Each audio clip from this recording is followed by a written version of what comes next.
Hi, it's HardReset, and today I'll show you how to change wallpaper on DELL 7320 Detachable.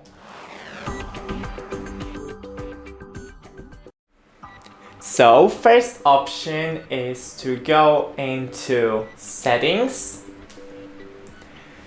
then Personalization, Themes, and here you can choose the theme, or you can go into the edge, find a wallpaper